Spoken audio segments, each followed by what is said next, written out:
The unseen treasure. A spiritual man visited Al Horford and told him, if you had a diamond as big as your thumb, you could buy all the land around here. If you owned a diamond mine, with the wealth it brought, you could even make your child an emperor. Thinking about the diamond's value, he couldn't sleep all night. The next morning, he asked the spiritual man to come back and guide him on where to find such diamonds. The spiritual man said, look for a stream that flows from a very tall mountain. The diamond will be mixed in the sand at the bottom of that stream. So, Al Horford sold all his property, determined to find the treasure. He searched and searched but never found it, and eventually died on the coast of Spain.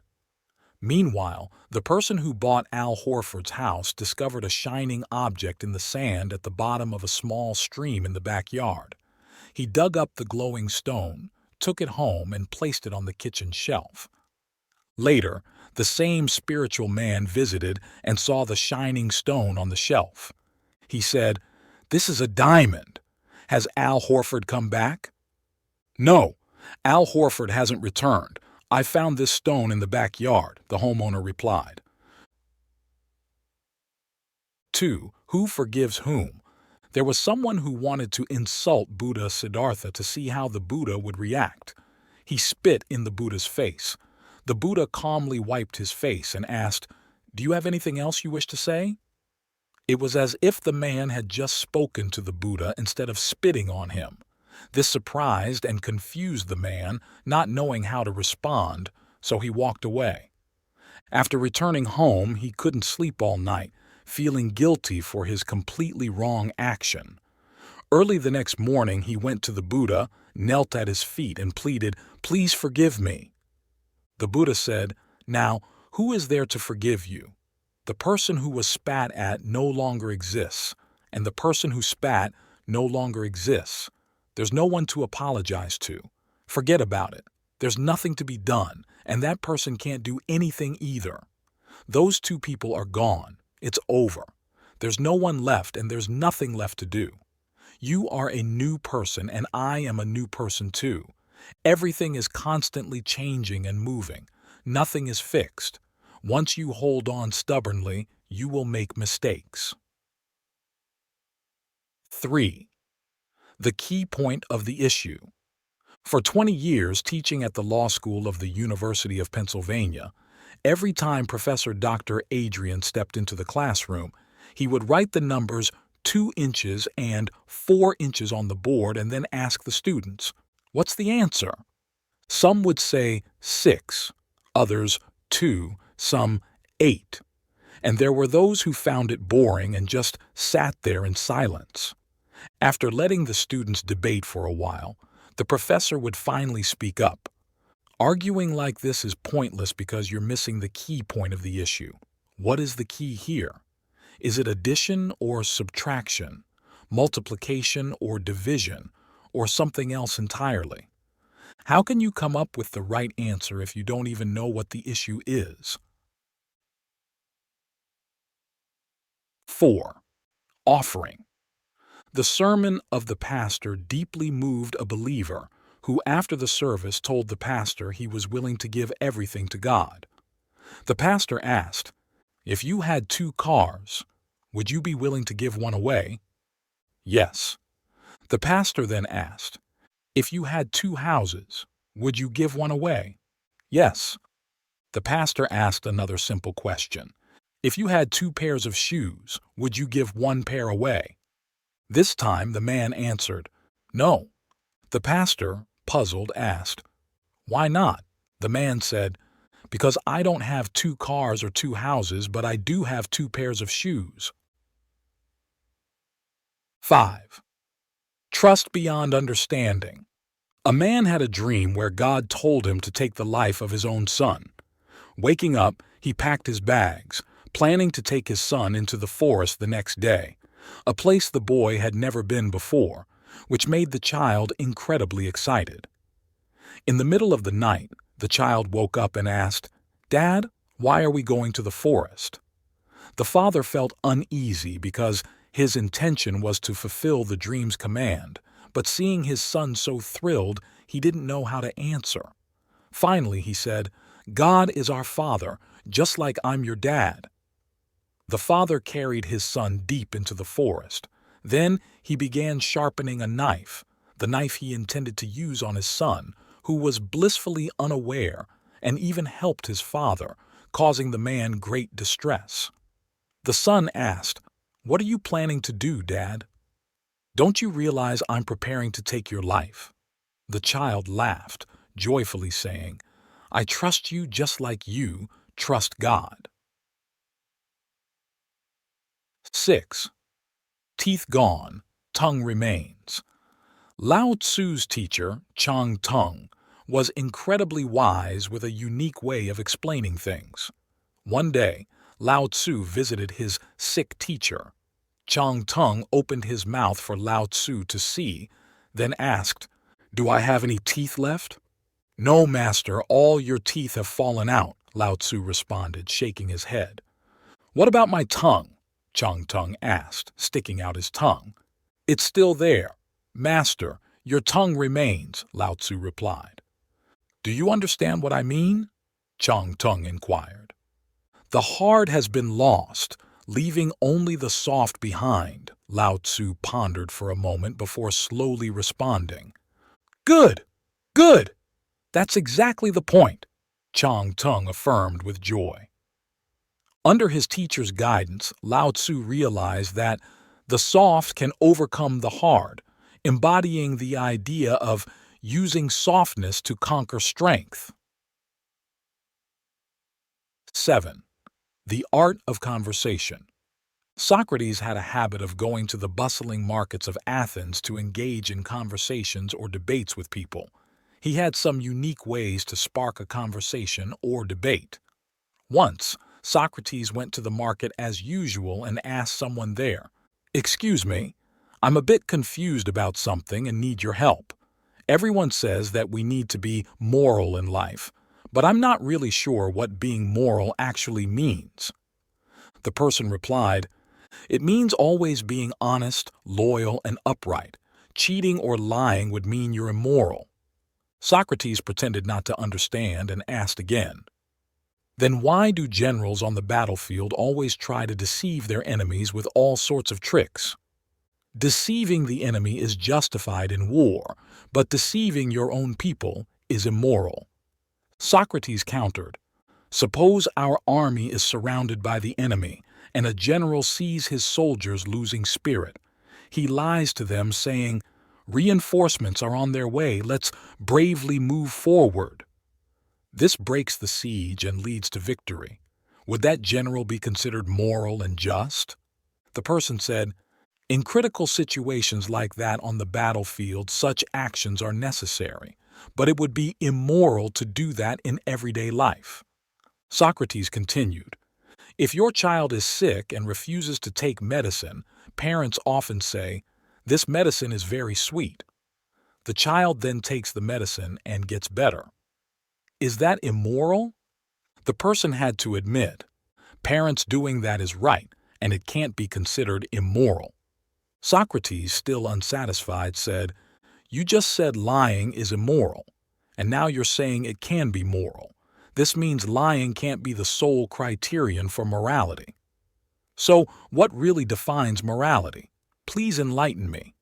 After a moment of thought, the person replied, "A person who doesn't understand what morality is can't act morally. It's only by truly understanding it that one can be moral."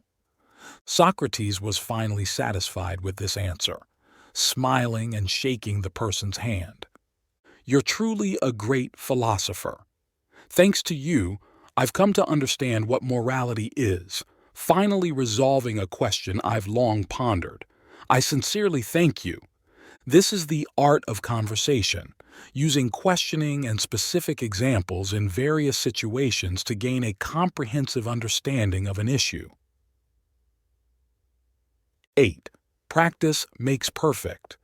Once upon a time, there was a man named Tran Nhu Tu who was known for his archery skills and considered the top marksman of his era.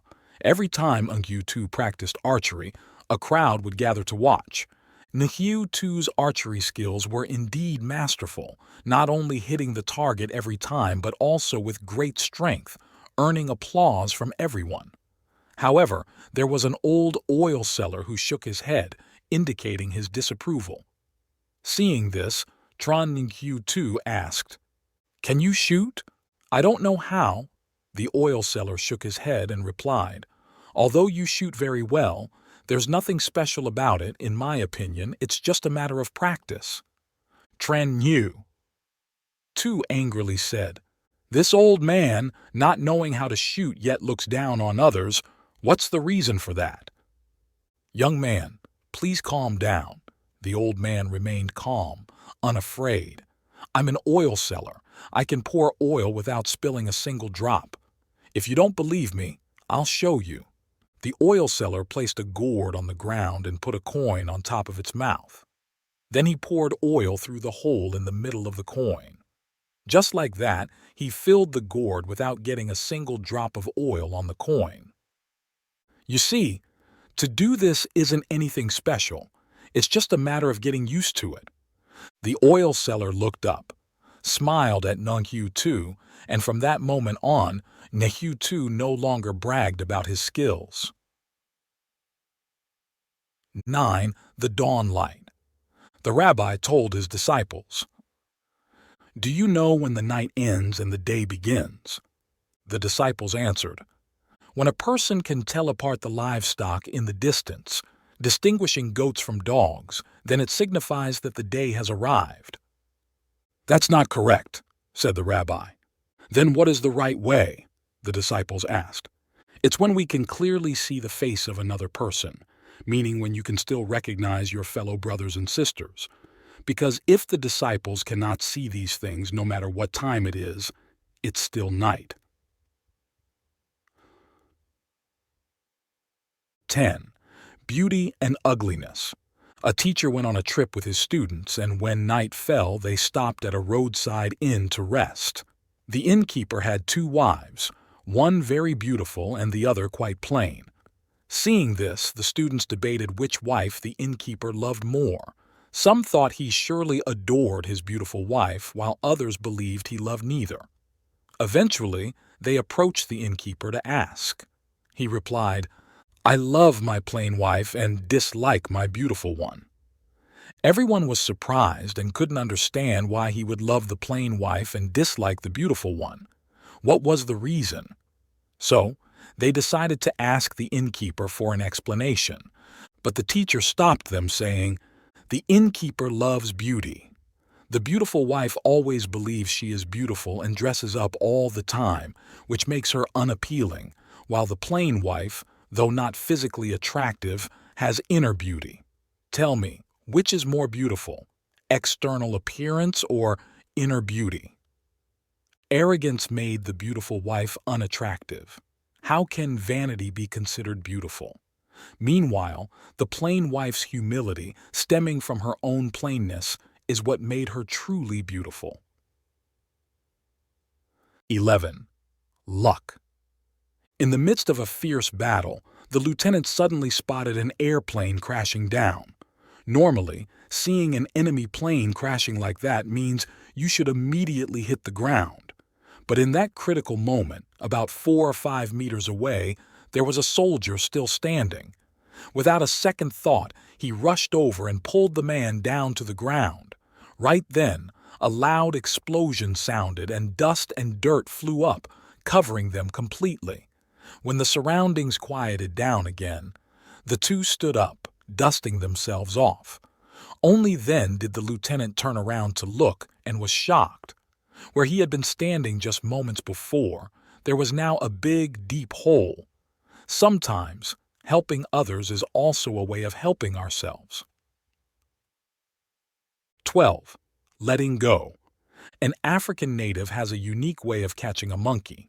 He catches the monkey's attention from a distance, then places the monkey's favorite food inside a cage with very narrow bars and walks away. As he moves away, the monkey rushes over, reaches into the cage to grab the food, but because the gaps are so small, it can't pull its hand out if it's holding on to the food. The man then simply walks back and catches the monkey. It's important not to rush, as that could scare the monkey away. The monkey's greed makes it cling to the food even tighter, trapping itself. In reality, all the monkey needs to do to escape is let go of the food, but it's too fixated to release it. This behavior is instinctual for the monkey, but if we live only looking at immediate benefits without considering long-term consequences, refusing to let go, we'll end up facing the same fate as the monkey. 13. Habits. There was a young man who wanted to get rich so badly he was almost going crazy. Every time he heard about a get-rich-quick method, he would rush off to find it. One day, he heard about an old man with white hair living deep in the mountains who could grant any wish to those who found him. So the young man stayed up all night packing his bags and set off at dawn. After 5 long days, he finally met the old man. He begged the man for a magic stone or gold and silver to make him rich. The old man said, "Every morning before the sun comes up, go to the sandbank outside the village and look for the wish stone. This stone is different from ordinary stones. It glows and feels warm. If you find it, your wish will come true." Grateful, the young man hurried back. Every morning he went to the sandbank to search. He threw every stone that didn't glow or feel warm into the river. After more than half a year, he still hadn't found the stone the old man described. One day, he was searching the sandbank as usual. He threw away any stone that wasn't the wish stone. 1, 2, 3 stones. Suddenly, "Oh!" he cried out because, out of habit, he had thrown the wish stone into the river after feeling its warmth. 14. Important.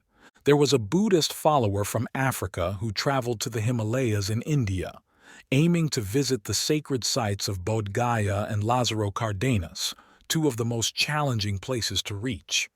The path was crowded with pilgrims, yet narrow and fraught with danger, flanked by deep cliffs and covered in snow all year round, where a single misstep could be fatal.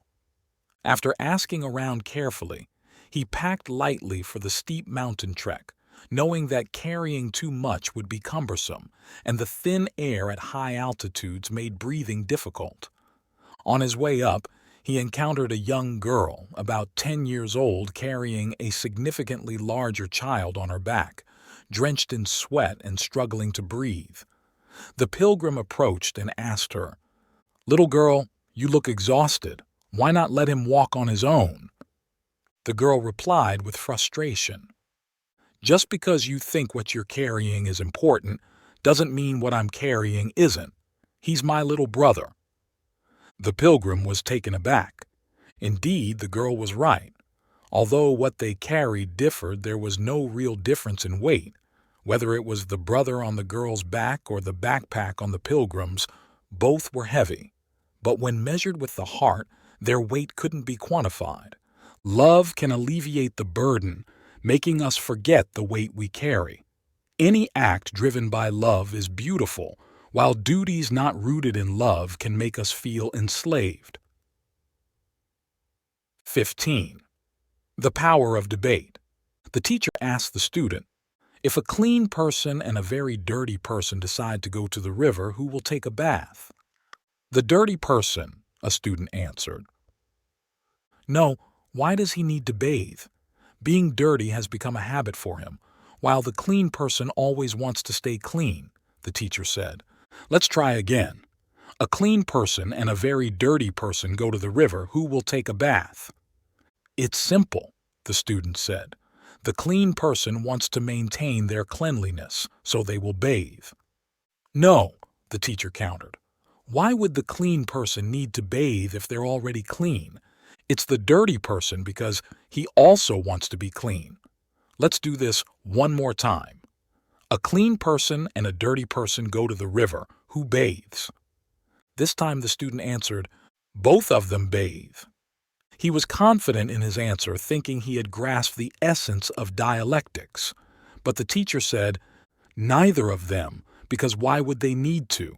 The clean person is already clean, and the dirty person is used to being dirty. Hey everyone, your comments truly matter, offering insights and motivation to others and uplifting our creative team at Lighthouse of Wisdom channel. Sharing your thoughts and experiences enriches our community. So, let's get the conversation started below and help illuminate our path with your wisdom. 16. Just like a lion. In a circus, there was a girl who was really good at taming lions. She had all the fierce lions under her control. Whatever she commanded, the lions would do. She even came up with many dangerous acts that left everyone holding their breath. For example, she would place a piece of sugar on her tongue, and upon her command, a lion would come over to lick the sugar off her tongue. Everyone was thrilled and applauded, praising her. One day, a guy named NASRUDDIN was watching, and while everyone else was admiring her, he arrogantly said, "What's so great about that? Anyone could do it." The girl looked down on him and asked, "Can you do it?" He replied, "Of course, anyone could do it, just like that lion." 17. The stream. Once a teacher and his student were walking through a forest in the middle of a hot day. The teacher felt thirsty and said to his student, "Go back to the stream we just passed and bring some water back here." The student went back to the stream, but it was very small and a few carts had just passed through, making the water muddy.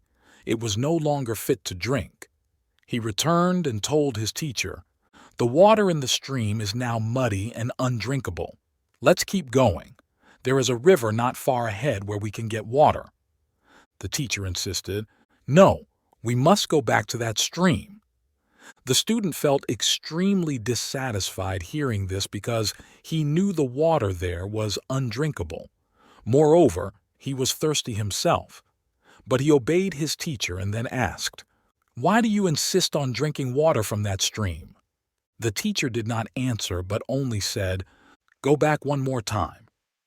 On the student's third visit to the stream, the mud had settled, and the water was clear again, without any sediment. Seeing the water clean, the student was overjoyed and quickly brought some back. Then, kneeling at his teacher's feet, he said, "Master, you've taught me an invaluable lesson. Nothing is permanent. With patience, we can overcome any difficulty. Just like that stream, the mud will settle and the impurities will float away, leaving the water as clean as it was in the beginning." The student then asked his teacher, "The first 2 times you sent me to get water, should I have done something to make the water clean?" The teacher replied, "You didn't need to do anything, just wait there. If you had touched it, the water would have become muddy again. Water is always flowing, just let it be, and it will become clear on its own." 18. The last day. There was a person who traveled with a pilgrim to visit a wise man living in seclusion. Upon meeting the sage, the person asked, "If you had only 1 day left to live, what would you do?" The wise man, stroking his long white beard slowly, said, "Well, first, I'd write some poetry, then have some tea. Afterwards, I'd go out to the yard to weed. Maybe then I'd check out the neighborhood and probably take a short nap." "Wait a moment," the pilgrim interrupted. "Those are your everyday activities." "Exactly." The wise man replied, "Why should the last day be any different from the rest? The final day of one's life is more meaningful than the rest, because it marks the end, and it lurks silently among the 365 days of a year, making no sound, unusually quiet, with no one knowing where it might be. 19. God insulted. There was a great theologian who lived quietly alone. One day, suddenly, God sent an angel to wake him up. The angel said, "Your request has been approved by God. All your wishes will be fulfilled. Just tell me what you want, and I'll make it happen."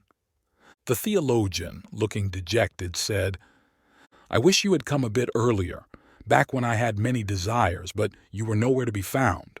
Now, I've come to accept myself, completely content. I even don't bother whether God exists or not. I don't ask anything from him. I used to pray because it felt good, but now I don't think about it anymore. I'm satisfied with what I have. You've come too late. Please thank God for me." The angel then said, "This is an insult to the divine. If God has granted you a wish, you must make one." The theologian was in a dilemma. He shrugged and said, "But what should I wish for? Can you give me some advice?" "Right now, I have everything I need and am very content. My life is great, everything is perfect, without any flaws. I am very happy and content. Maybe you could go back and tell God that I am very grateful to him, thank him for helping me." But the angel was stubborn, saying, "No, you must wish for something. It's also polite. Do you understand?" Out of options, the man finally said, "If you insist, then please tell God to keep my life as it is now. Just grant me the things I already have." 20. The hands of MOKUSEN HIOKI. Monk MOKUSEN HIOKI lived in a temple in Tanba. One of his followers came to him, complaining about his stingy wife. So, MOKUSEN HIOKI decided to visit the man's wife. Upon meeting her, he didn't say anything but raised his fist in front of her face. "What do you mean by this?" she asked, surprised. "If I just hold my fist like this in front of you without hitting you, what would you call it?" he asked. "Weird," she replied.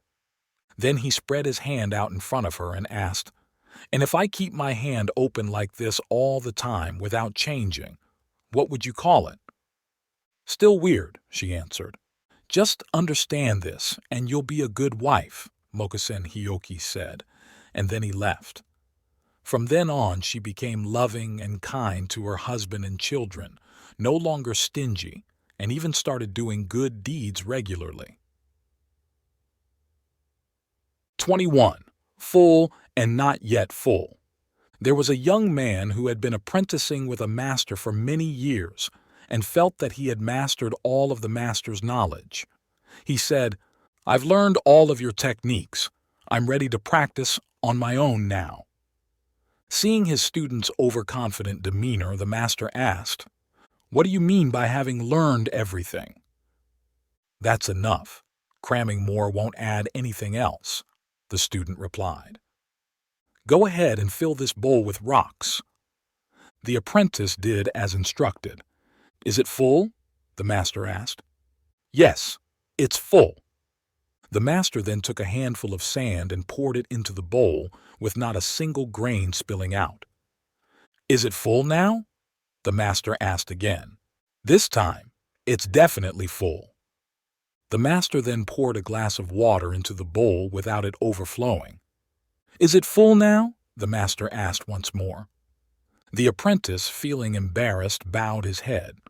From this story, we grasp even more deeply the meaning of learning knows no boundaries. Young people often think that reading many books means they have captured all knowledge, similar to the bowl filled with rocks. 22. The clever dream interpreter.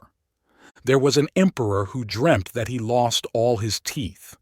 After waking up, he immediately summoned a dream interpreter and asked what the dream meant. "Oh, how unfortunate! Your Majesty," the interpreter said, "each lost tooth represents the death of a loved one." "What? How dare you?" the emperor roared in anger. "How dare you bring such bad news to me? Leave." Then he commanded, "Guards, give him 50 lashes." Not long after, another dream interpreter arrived. After hearing the emperor's dream, he said, "Your Majesty, you are indeed fortunate. You will outlive all your relatives." The emperor, pleased, said, "Well done. I award you 50 gold coins. Follow my servant to receive your reward." On the way, the servant asked the interpreter, "Why is your interpretation different from the previous one?" The interpreter replied, "The same issue can have many different interpretations. It all depends on how you express it." Then he happily took the money and went home. 23. Where to go next? There was a student of a certain philosopher who was incredibly curious about everything he saw, always wondering or questioning others about one thing or another. One day, noticing his teacher appeared tired, the student said, "Master, I know you won't live much longer, but before you leave this body, can I ask you one question? Otherwise, it'll bother me for the rest of my life." The teacher, puzzled, tried to open his eyes to look at his student, asking, "What is it?" The student replied, "After you pass to the next world, where will you go?" The teacher then said, "Why would I need to go anywhere else?" After saying this, the teacher closed his eyes and passed away. "Not needing to go anywhere else?" the student repeated, unsatisfied with the teacher's answer. In reality, the wise teacher had given a profoundly subtle answer, but understanding it required the listener to have a high level of spiritual insight. "Why would I need to go anywhere else?" implies that the wise teacher is already everywhere, so there is no need to go anywhere else. 24. The fourth path. A father took his 3 kids on a walk past an orchard and saw some ripe fruits hanging from the trees. He got the idea to sneakily pick some to take home. He asked his 3 kids to watch out at 3 different entrances to the orchard. While he was picking the fruits, one of his kids called out, "Dad, there's still one path that nobody's watching." The father, surprised, asked, "What do you mean? There are only 3 paths leading here." The kid replied, "There's also the path that leads up to the sky." Hearing this, the father felt embarrassed and ashamed. He dropped all the fruits he had picked and quickly took his kids back home. 25. The Fisherman and the Gem. Before dawn, an old fisherman went to the river to start his day's work. Suddenly, he stumbled upon something at his feet. It turned out to be a bag of stones. He picked it up, set his net aside, and sat by the riverbank waiting for daylight. With nothing else to do and feeling bored, he took a stone from the bag and threw it into the river. Splash! The stone hit the water. He kept taking stones and throwing them, one by one. As the sun slowly rose, he had thrown all but 1 stone from the bag. Under the sunlight, he shouted in shock upon realizing the stone in his hand was a precious gem. He couldn't believe he had thrown away a whole bag of gems. In a moment, a fortune was lost. Filled with regret, he scolded himself and wept bitterly, as if he had lost his mind. By chance, the old man had found a fortune, but just as carelessly lost it. However, luckily, daylight came before he threw the last gem away. In life, how many of us have had luck like that fisherman? In the darkness before the sun rises, we waste many precious stones in our lives. Life is a treasure trove of gems, but we often don't know how to use it, always wasting it.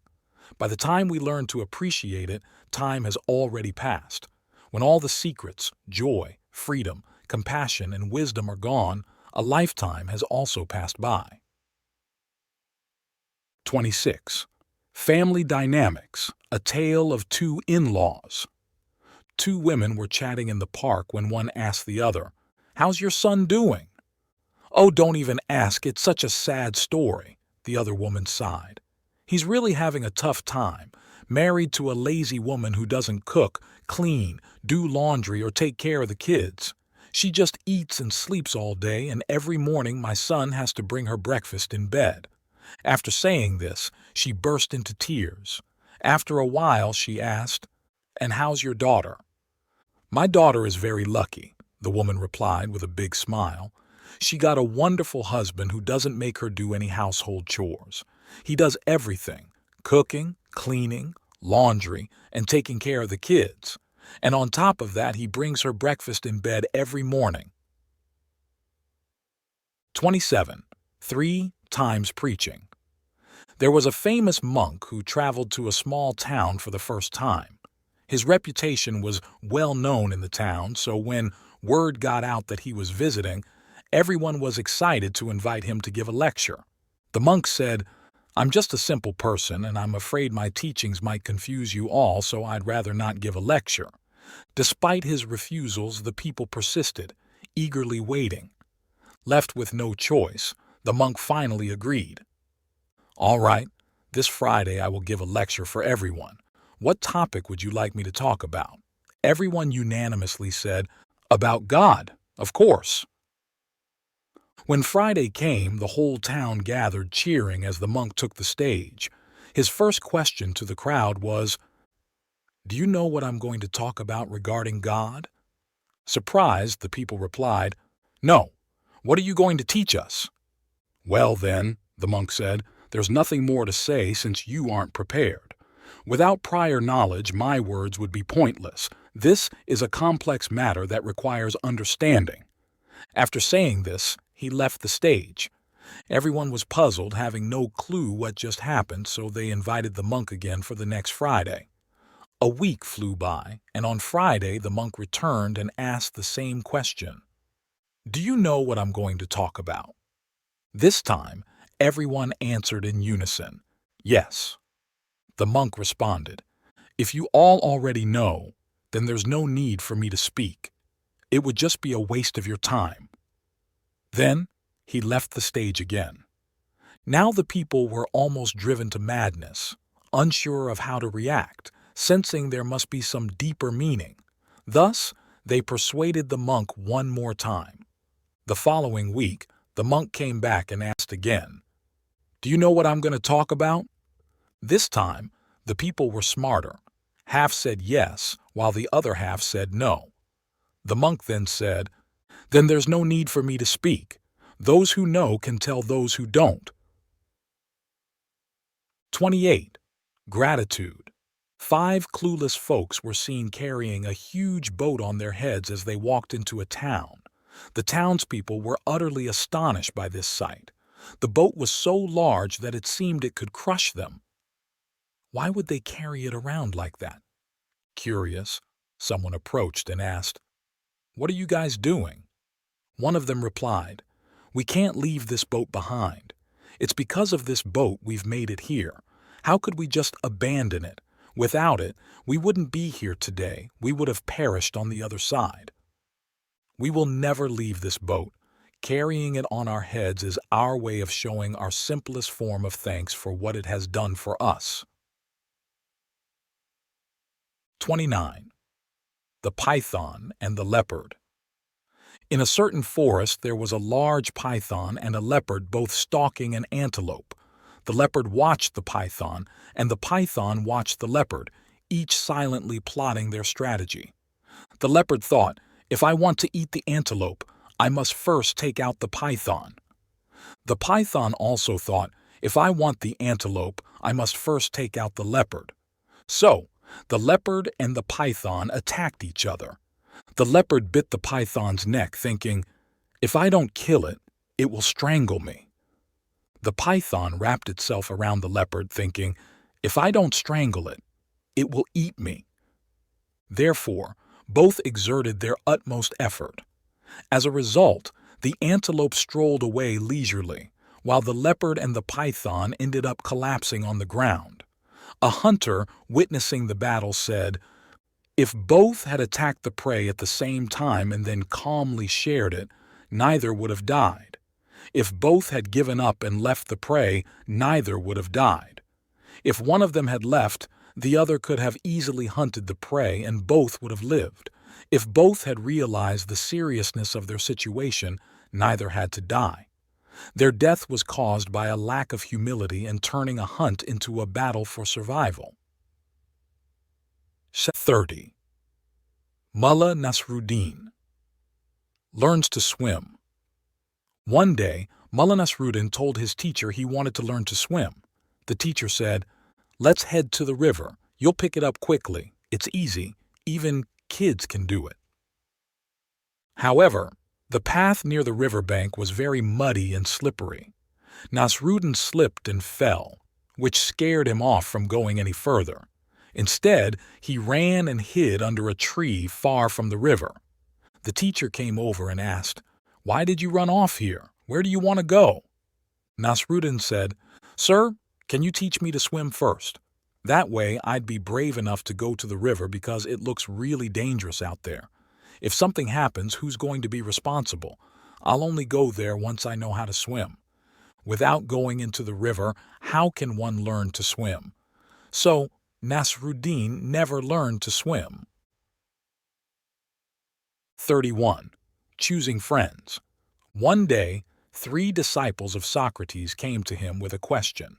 How do we find the ideal friend? Instead of answering directly, Socrates sent them to a field to pick the biggest ear of wheat they could find. The first disciple walked just a few steps, saw a large and beautiful ear, and picked it immediately. But as he continued, he saw others that were even larger, feeling regret for the rest of his journey. The second person learned from the first mistake. Every time he saw a large ear he wanted to pick, he told himself there would be bigger and better ones ahead. But by the time he reached the end of the field, he realized his opportunity was gone. The third disciple took lessons from the first 2. For the first third of the way, he observed and categorized the ears of wheat. For the next third, he verified his observations to see if they held true. In the final third, he chose a large and beautiful ear from among the biggest ones. Although it might not have been the absolute largest or most beautiful, he was satisfied with his choice for the rest of the journey. 32. The greedy centipede. When God made the centipede, he didn't give it any legs, but it could still crawl as fast as a snake. One day it felt unhappy when it saw antelopes, deer, and other legged animals running faster than it. The more legs you have, the faster you can run. So it prayed to God. Dear God, I want more legs than any other creature.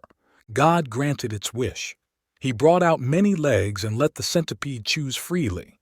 But the centipede took those legs and attached them all over its body, from head to tail, until there was no space left, and only then did it regretfully stop. It looked at the legs on its body, secretly delighted, thinking, now I can zoom like an arrow. But when it started to run, it found it couldn't control all those legs. Each leg wanted to go in a different direction, so after each step, it had to gather its legs together again before it could take another step, making it much slower than before. 33. Which leg goes first? Philosopher Frog was utterly fascinated as he watched Centipede walk with its hundreds of legs, thinking to himself, walking with 4 legs is hard enough. How does Centipede do it with hundreds? The more he thought about it, the more puzzled he became. How does Centipede decide which leg to move first, then the next, and so on, especially with so many legs? So he stopped Centipede to ask. I'm a philosopher, and there's something I just can't figure out. With so many legs, how do you know which one to move first and which ones follow? Walking with that many legs seems unbelievable. Centipede replied, I've always walked this way, and no one's ever asked me about it before. Now that you've asked, let me think about it and get back to you. This was the first time Centipede had ever considered this question, and it silently wondered which leg it moved first. Standing still for a few minutes without moving, it stumbled a bit and then collapsed, telling Frog, Maybe you should ask another centipede. I've always walked this way without any problems, but now that I've tried to figure out which leg goes first, I'm completely stuck. All my legs want to move at once, and now I can't move at all. What am I supposed to do? 34. The Magic Stone.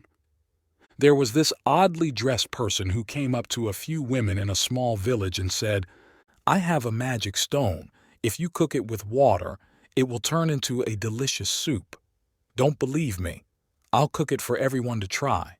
Hearing this, one woman brought out a big pot, another brought a large bucket of water. They gathered wood and started cooking in the middle of the village square.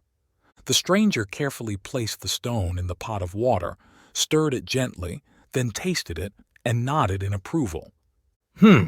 Tasty, but it would be even better with some onions added. Immediately, someone went home to get some onions. The stranger tasted it again. Delicious, but it would be even richer with a bit of meat. Someone rushed home to bring back some meat.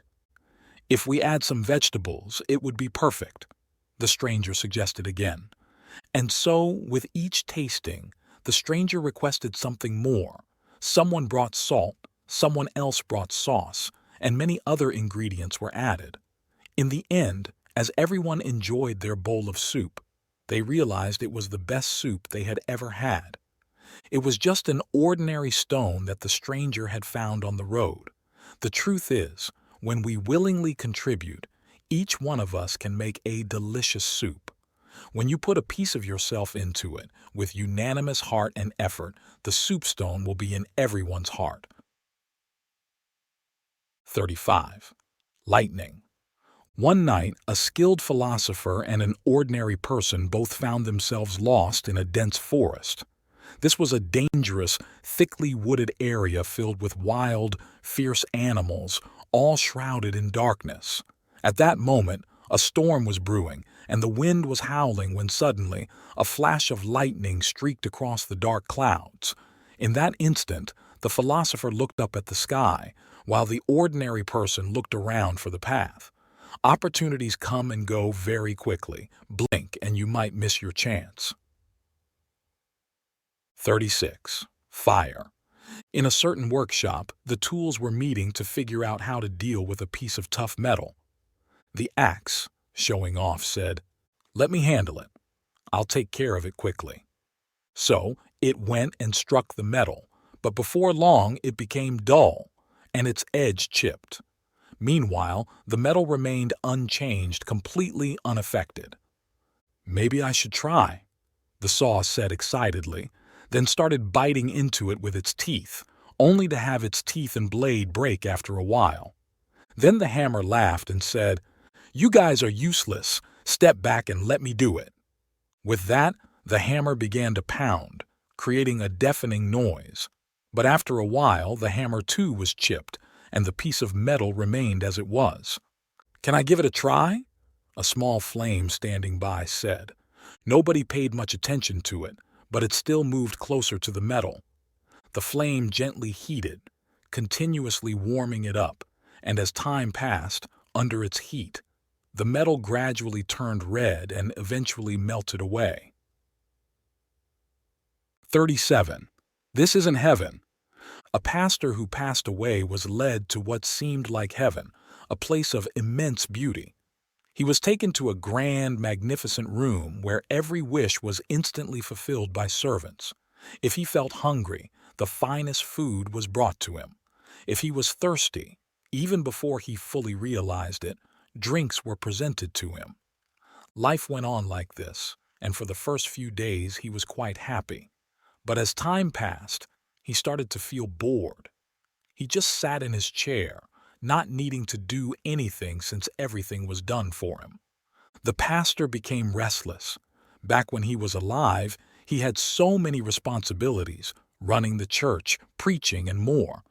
Now, sitting idle made him very uncomfortable. Suddenly, a servant appeared and asked, "What do you need? You're not hungry or thirsty, just uncomfortable. So, I'm not sure what to do."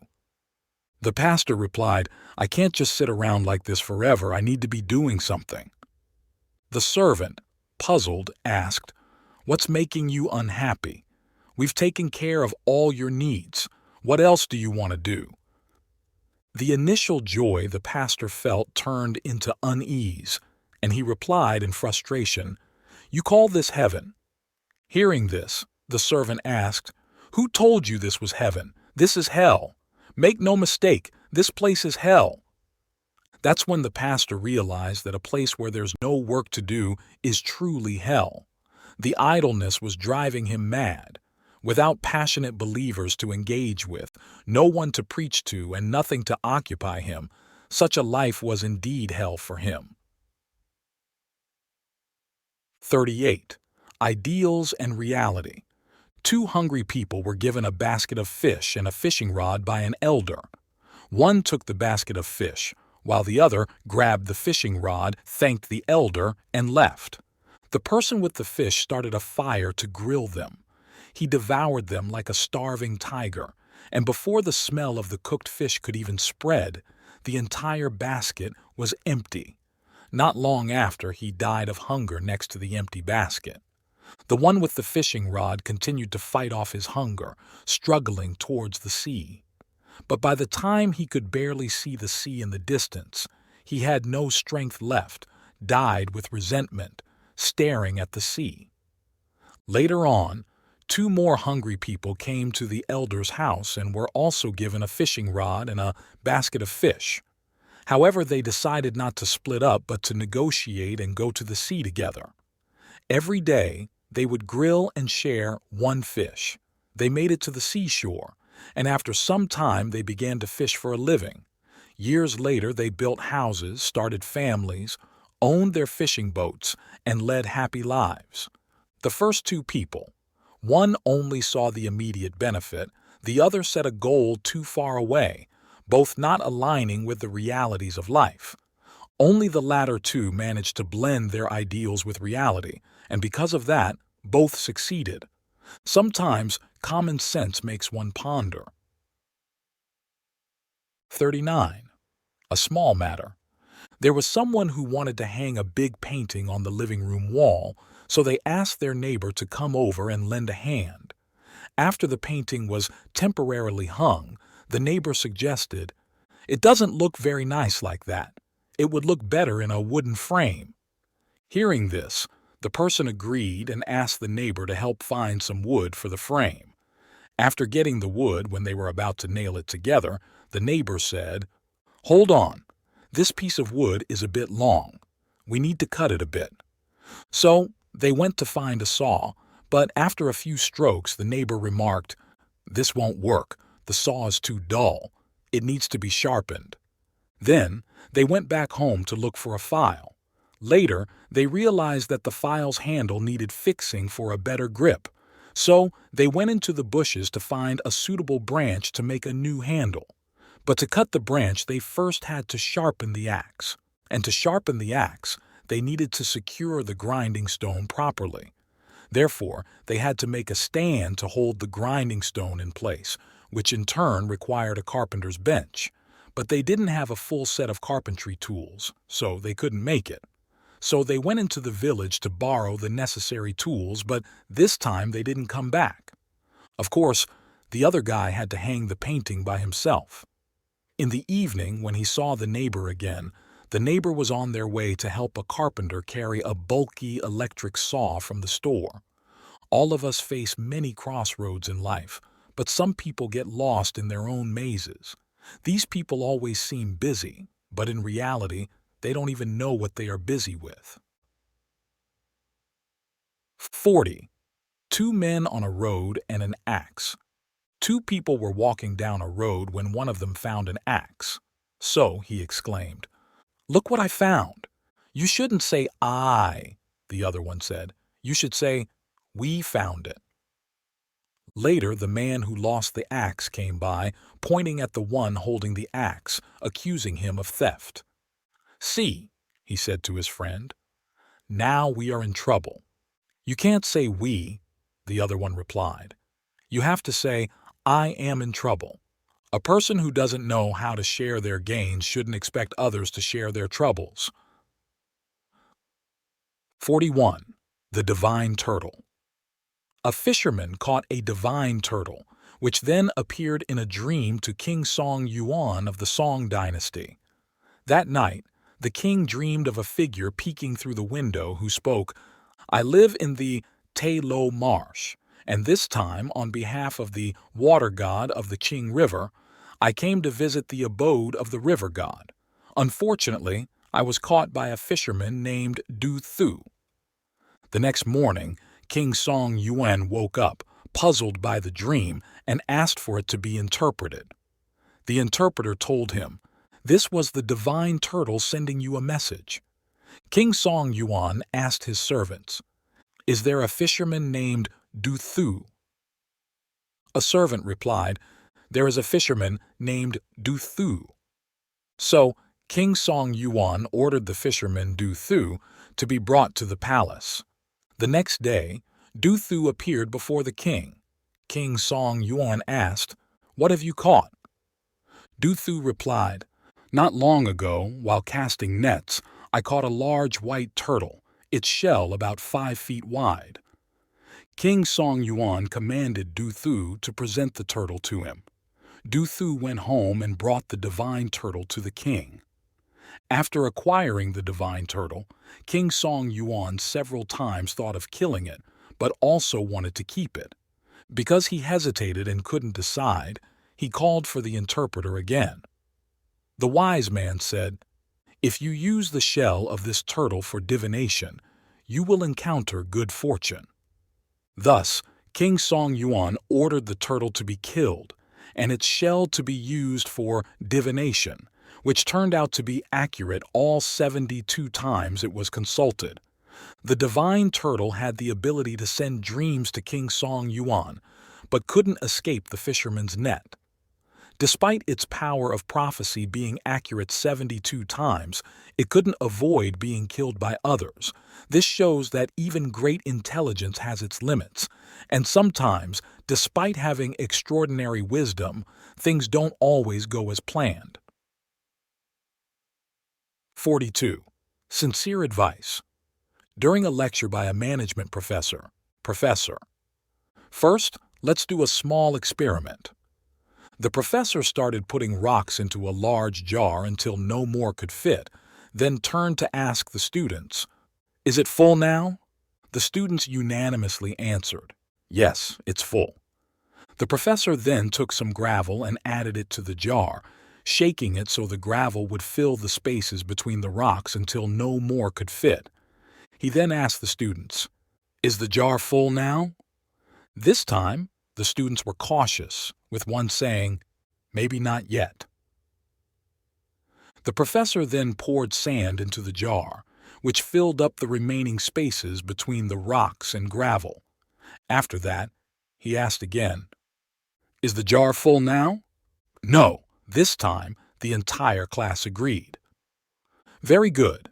At this moment, the professor took a pitcher of water and poured it into the jar until it was full, then looked around the class and asked, "What does this example show us?" A student quickly replied, "It means that no matter how well you plan, there's always room for error, but with effort, it can be made perfect." That's not it. The professor explained, "This experiment teaches us, if you don't put the big rocks in the jar first, no matter how hard you try later, you won't be able to fit them in. What do these big rocks represent in our lives? Time spent with your spouse, faith, knowledge, or your dreams, or the career you're striving for. It could even be a close friend. Whatever it is, we must prioritize it and put it in our life's jar first." 43. A clever traveler. 3 travelers rented a room together in a hotel. Early the next morning, when they all went out, the first person carried an umbrella, the second person carried a walking stick, and the third person didn't carry anything at all. They hadn't been walking long when it suddenly started pouring rain. By evening, when all 3 returned to the hotel, the one with the umbrella was completely soaked, the one with the walking stick was covered in bruises, but the third person was perfectly fine.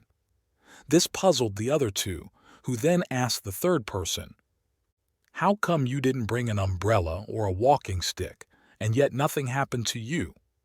The third person didn't answer right away, but instead asked the one with the umbrella, "Why are you only wet and not hurt?" The person with the umbrella replied, "When it started raining heavily, I kept going because I had an umbrella, but I didn't expect the rain to come with strong winds that the umbrella couldn't withstand, which is why I got wet. When I came to a muddy path, since I didn't have a stick, I carefully chose where to step so I didn't get hurt." Then he turned to the person with the walking stick. "Why didn't you get wet but got hurt instead?" The person said, "When it was about to rain, since I didn't have an umbrella, I looked for shelter, so I didn't get wet. But when I crossed the muddy path, I used the walking stick for support, but somehow I kept falling, After hearing this, the third person laughed and said, "That's why one of you got wet and the other got hurt while I was fine." When it rained heavily, I looked for shelter and carefully navigated the difficult path, so I didn't get wet or hurt. The mistake you two made was relying too much on having an umbrella and a walking stick, so you weren't careful enough. 44. Mentorship from an unlikely source. A wise man was about to introduce a mentor to his students. While the students eagerly awaited meeting this esteemed individual, the wise man instead presented a rock, declaring, "This is my mentor." It turns out, one day while walking, he discovered a rock in his shoe and had no choice but to remove it. As he sat down to take the rock out, he noticed how beautiful the path he always walked on was, and suddenly appreciated the wonders of life. "It was because of this rock that I was able to understand so much," the wise man explained. It turns out the discomfort caused by the rock in his shoe ended up opening his mind to greater wisdom. Sometimes, the things that cause us pain in life can also bring us joy. 45. The joy of fish. Zhuangzi and Huishi were hanging out on the Hao River Bridge. Zhuangzi watched the fish swimming below and said, "Look at those fish. They're swimming so freely and joyfully." Huishi asked, "You're not a fish. How do you know if the fish are happy or not?" Zhuangzi replied, "You're not me. How do you know I don't understand the happiness of fish?" From this exchange, we can learn the importance of recognizing our own perspectives and limitations in understanding others' experiences.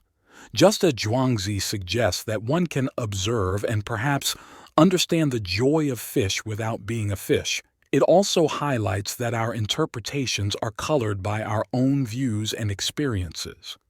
The conversation encourages open-mindedness and humility, reminding us that our understanding of others' feelings and experiences is inherently limited. 46. The balance of proportions. Once there was a king who owned a stunning golden bed, adorned with thousands of precious gemstones. Whenever the royal palace had visitors, this king would graciously offer the guest the opportunity to sleep on this bed.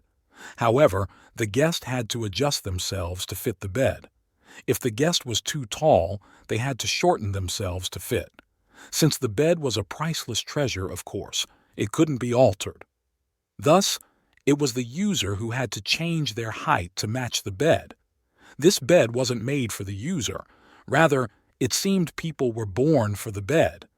Finding someone who could comfortably use this special bed wasn't easy. In fact, it was nearly impossible. That's because no one has the exact average height. Such a person is purely fictional. Yet, this bed was made based on the average height.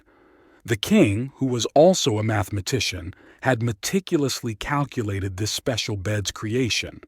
He measured the height of everyone in the kingdom, from children and adults to the elderly, including both short and tall individuals. However, this average did not align with anyone's actual height. Not a single person in the kingdom matched this average height. Therefore, every guest who visited the royal palace faced the same problem with this precious bed. If a guest was shorter than the bed, the king would order them to be stretched to fit. As a result, all guests who came here ended up dead, but it wasn't considered the king's fault, as he always offered the best to his beloved guests. When you evaluate life from a fixed perspective, you miss out on life itself. Life is infinite, not confined by any framework, so it cannot be defined or decided by any single definition or perspective. Indeed, your philosophy may encompass one aspect of life, but it only covers that aspect. Therefore, if you apply that philosophy to view the world as a whole, you lose the connection between yourself and life. 47. Prisoners. Realizing their mistakes. Dozens of inmates serving time for serious crimes were in a prison one day. And during a newspaper reading session, one inmate was flipping through a jewelry magazine. Suddenly, he pointed to an expensive jewelry set and sighed. "My mom would look so beautiful wearing this set." Another inmate, looking over at a luxury apartment in the magazine, said, "My mom would be so happy living in an apartment like this." And the one browsing a car magazine mentioned, "If my mom had this car, she would come to visit me more often." There was one inmate who had been holding a magazine for a long time without saying anything, suddenly teared up, choking up. "If only my mom had a good child, that would be wonderful." Hearing this, everyone fell silent and bowed their heads. 48. Snail chaos. A group of small animals, including a white rabbit, a turtle, a snail, gathered to head to the flower garden ahead for some fun. The frog, with its big throat, loudly said, "Let's go." And so they all set off together. As the frog hopped along, it cheered, "Keep it up! Keep it up!" The white rabbit smiled and darted forward. The turtle struggled to climb, and the ant ran as fast as it could. "Oh, you all are crazy, running off like that," a voice called from behind. Everyone was surprised and looked back, only to see the snail shouting and heading in a different direction. "Snail, you're going the wrong way," the frog shouted. "Follow us."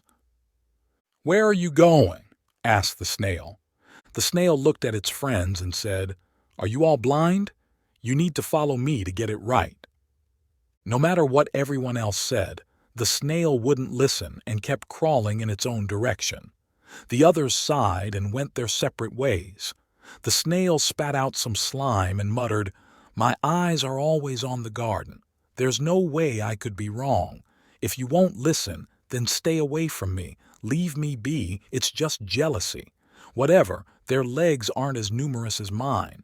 But the faster they go, the further away they are from where they need to be."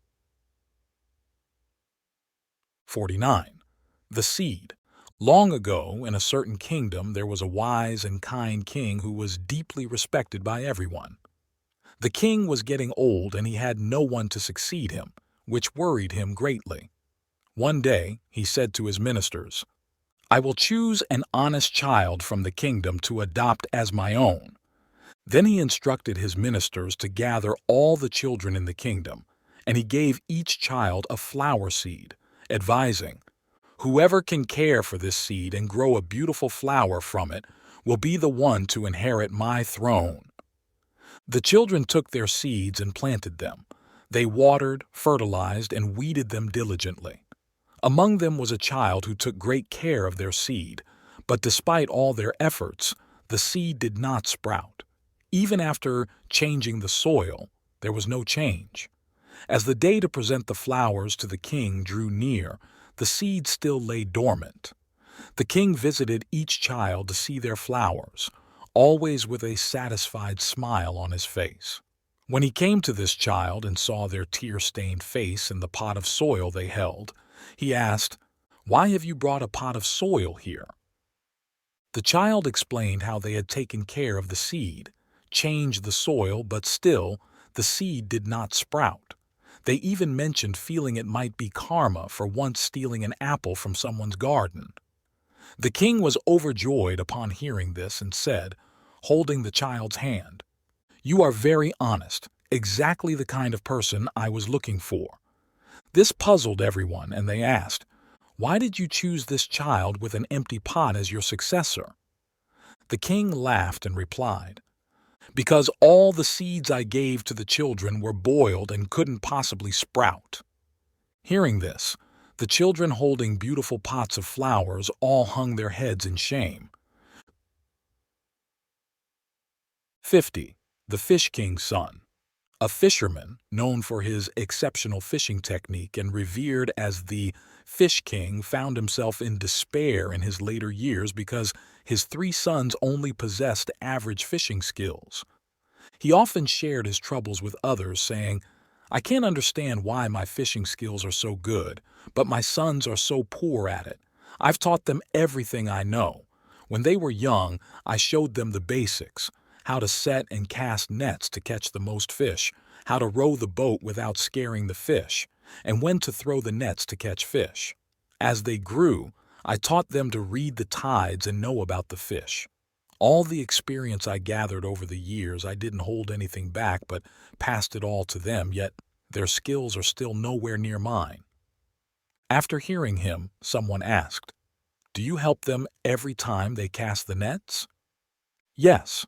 To ensure they acquire the best techniques, I teach them very meticulously."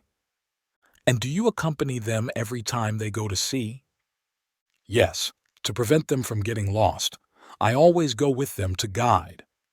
The person then pointed out, "But that's precisely where you went wrong.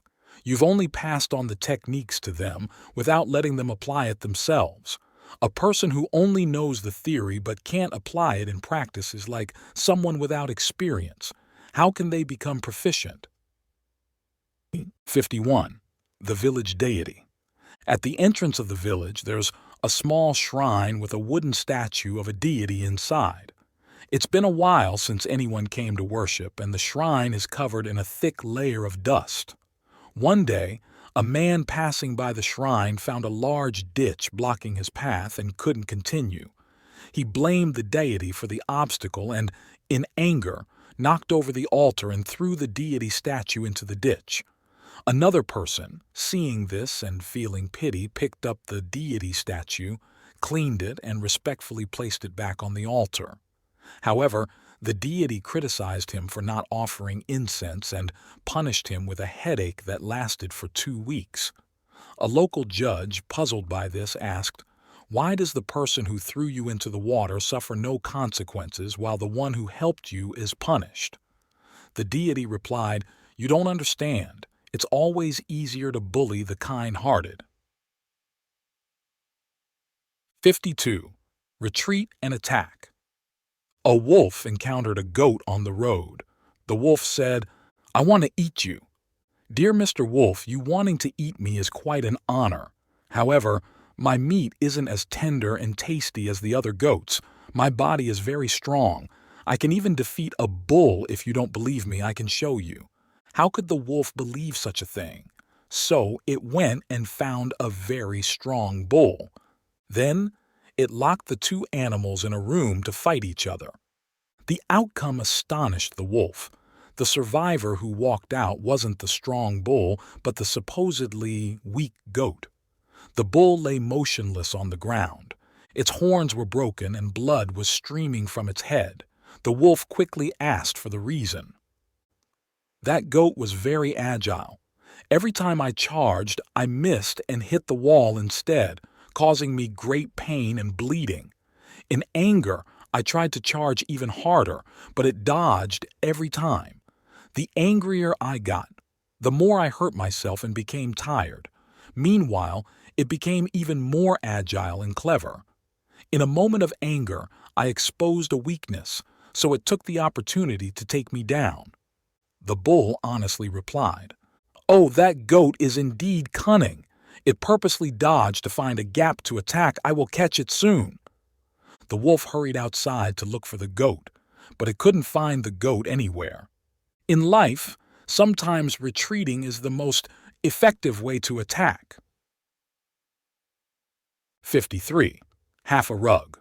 Once there was a man who, after getting married, had a son with his wife. He loved his son dearly, but had a strong dislike for his own father. His father was unstable on his feet, slow, and always seemed to be in the way, doing nothing but eating and smoking. Because of this, the man wanted to get rid of his father. One day, he told his wife, "Let's have the old man live outside." His wife pleaded with him to keep his father around, but he wouldn't listen. With no other option, she suggested, "Then at least let him take a rug with him." In his heart, the man only wanted to give his father half a rug, but out loud he said, "Fine, give him a rug." At that moment, his son spoke up. "Dad, don't give Grandpa a whole rug, just give him half, and keep the other half safe for when I grow up, because then you'll have to live outside just like Grandpa." The son's words terrified the man, prompting him to keep his father at home. He realized that if he acted this way, his son might treat him the same when he grew up. 54. The origin of strength. In a certain town, there was a very poor boy. Every day he wandered the streets and alleys begging for food, yet strangely, he possessed extraordinary strength. When the king's elephant passed through the village, the boy only had to grab its tail, and the elephant couldn't move. He even sat on the elephant, playing tricks, drawing the entire town to watch and laugh. Such antics by a begging child greatly embarrassed and angered the king. The king summoned his minister and said, "We must find a way to deal with this boy. This is a disgrace. I dread passing through that town, but we can't just move him to another town. Wherever he is, he could grab my elephant's tail, stopping it. The child is too strong. I want to take his strength away." The minister replied, "He's just a beggar. If he had a shop, that would consume his energy. If he were a primary school student, his energy would also be depleted. But he has nothing to do all day but play, and everyone loves him, feeding him. So he just eats, sleeps, wakes up, and plays. He's always happy, without a worry. Therefore, it's difficult to take his strength away." One day, a wise man came to the king and said, "We need to find a job for the boy. Tell him that if he agrees to work, just a small job, he'll get a gold rupee every day. The job is to light the lamp at the village temple every evening at dusk, and for this, he must be given a gold rupee daily." A minister commented, "But what's the point? It'll only make him stronger. With a rupee, he'll eat more, even less worried about begging." The wise man said, "Don't worry, just do as I say." So the begging boy went to the temple to light the lamp every day, and by the second week, when the king passed through the town again, the boy tried to grab the elephant's tail but failed and was dragged away by the elephant. 55. The tie. A guy was crossing a desert, and for half a day he didn't have a single drop of water. His thirst was unbearable. As he was almost out of the desert, he encountered a man offering to sell him a tie. He said, "You're selling this, and I'm here dying of thirst. It's so hot I could rip my clothes off, and you're offering me a tie for what?" The salesman, annoyed, moved on. Eventually, the guy found a small bar in the town next to the desert. Thrilled, he rushed in and said to the bartender standing by the door, "Please give me a glass of water." His throat was about to crack from dryness, but then he heard the bartender reply, "Sorry, sir, you can't come in without wearing a tie." The bartender politely denied his request. What? The lesson learned from the story above is about preparedness and adhering to the rules, no matter how peculiar they may seem. In life, we often encounter situations that demand specific requirements or standards. Just like the man who couldn't enter the bar without a tie, despite his urgent need for water, we might find ourselves unprepared for certain circumstances due to not meeting the necessary prerequisites. This story teaches us the importance of being prepared for a variety of situations and understanding that sometimes rules and norms, as arbitrary as they may appear, must be followed to achieve our goals or fulfill our needs. It's a reminder that sometimes the smallest and seemingly insignificant details can stand between us and what we desperately seek or need. 56. God's gardener. A farmer worked hard every day, plowing and watering the dry, rocky land. Thanks to his diligence and constant labor, the barren land eventually turned into a lush garden. He felt proud and happy. One Sunday morning, on his way to the garden as usual, he met an official and asked if he would like to see his garden. The official agreed. Entering the melon garden and seeing the round, juicy melons, the official said, "Oh, God must have blessed this land." Seeing the rice field heavy with grain, he remarked, "Wow, God really has blessed these rice grains." And then he added, "My goodness, you and God have achieved a lot on this land." The farmer, unable to hold back, said, "Your Honor, I wish you knew what it was like when God managed this land by himself." 57. Hercules and the Wagoner.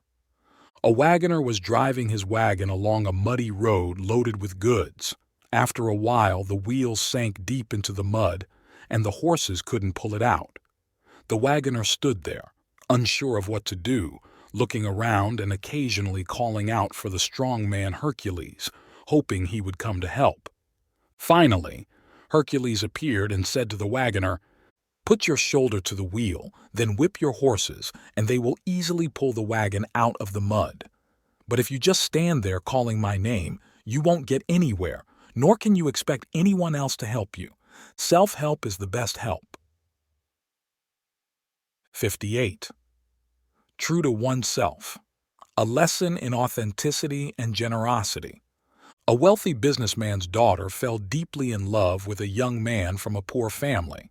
The businessman told his daughter to bring her boyfriend home to meet the family. The daughter excitedly shared this happy news with the young man. However, he was sad to hear this because his family was so poor he didn't even own a decent set of clothes. In the end, the businessman's daughter had to prepare everything for him. On the day of the meeting, the young man was overjoyed to visit his girlfriend's home. The businessman was pleased to see the young man's dignified and handsome appearance. However, he frowned soon after because, although the young man's clothes were expensive, they did not smell nice. The businessman guessed that the young man couldn't afford such clothes and felt sad about it. When the daughter and her mother went to wash their hands, the businessman asked the young man in private if the clothes he was wearing weren't his. The young man's face turned red, but he nodded. The businessman said, "We know about your family situation. I understand you did this to make us happy and not to embarrass us, but it's a shame you've changed not just your appearance but denied who you are. We're not afraid of you being poor. What we're most afraid of is wealth without honesty.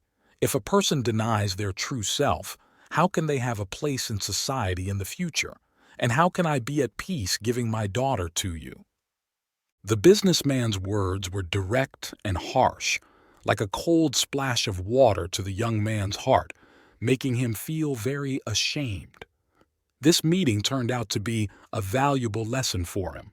From then on, he abandoned all vanity and always lived true to himself. After the businessman and his wife passed away, the young man and his wife inherited all their wealth but donated it to society, building schools and doing public service.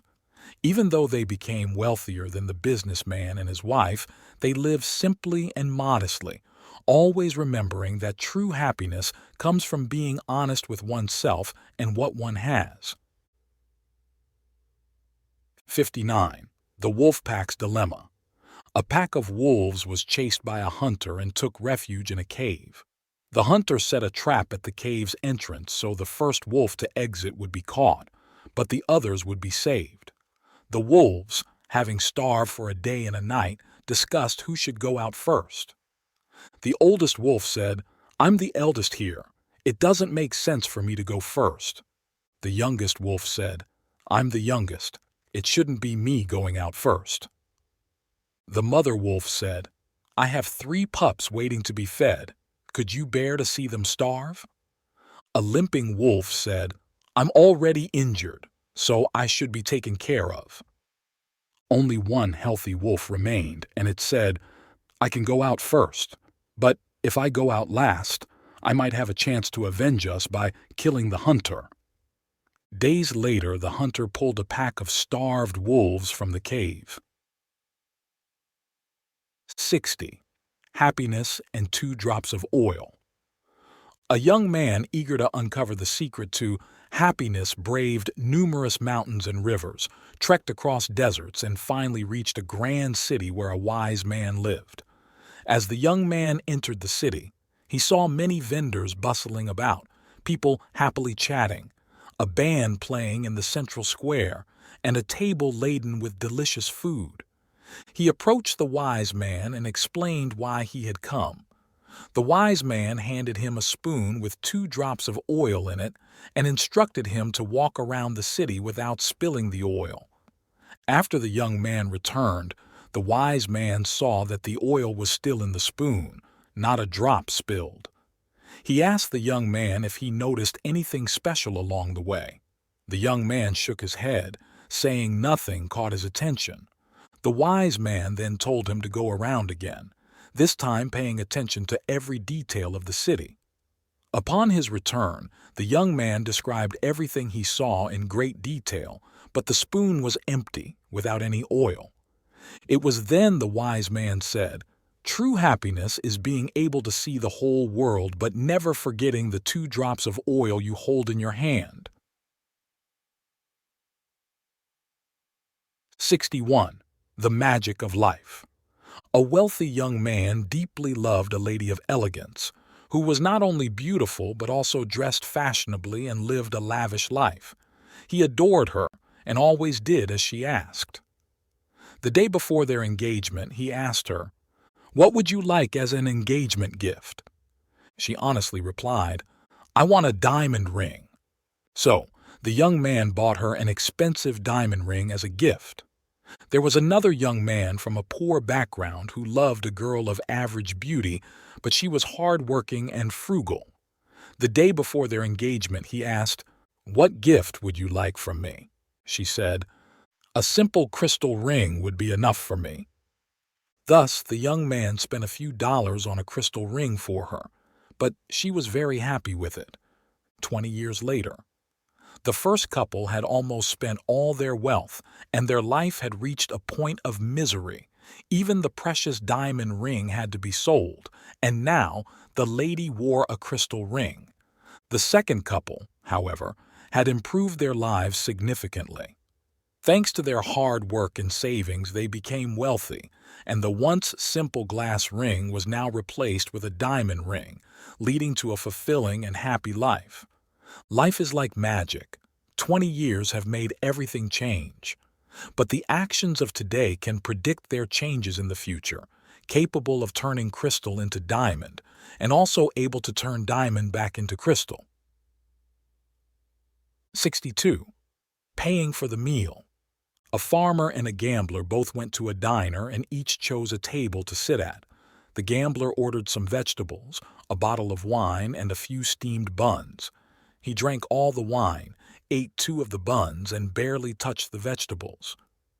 After finishing his meal, he took out $100 to pay the waitress and then stood up to leave. The waitress called out to him, "Sir, wait a moment. You've overpaid by $10. The gambler loudly responded, "No need. That's for you." The farmer ordered some vegetables, a soup, and a bowl of rice. He finished the soup, and at the end, there was 1 bite of rice left, which he mixed into the plate of vegetables, making sure to clean up all the oil. He then ate the last bite of rice and called out, "Miss, you still owe me $2. A student of Socrates observed everything. The student remarked, "This farmer is really stingy, but that man over there is quite generous." Socrates asked, "The farmer's money comes from his hard work and sweat, but what about the other man's money?" 63. The value of perception. A man, while digging the soil, accidentally found a beautifully carved statue from the Great Lai dynasty. He sold it to an art collector who collects ancient artifacts. The collector paid a high price for it, and the man happily went on his way home. Walking home, he thought to himself, "With this money, my life will be more comfortable and happy from now on." That stone statue, just an inanimate object buried in the earth for so long, how could someone pay so much for it? Meanwhile, the collector was thoroughly admiring and evaluating the statue he had just bought. After a while, he silently mused, "This statue is so vividly carved. The craftsman must have been incredibly skilled. It's truly a magnificent masterpiece, just awakening from a 1,000-year slumber beneath the earth. Why would someone not appreciate such a precious piece of art and instead go for those tasteless coins?" 64. The threshold. In the dim mist, a building appeared with a narrow door, outside of which a girl was standing at the threshold. From inside the building, a chilling air flowed out, accompanied by a hoarse voice that sounded almost like a groan. "What do you want here? Do you know what awaits you inside?" "I know," the girl replied.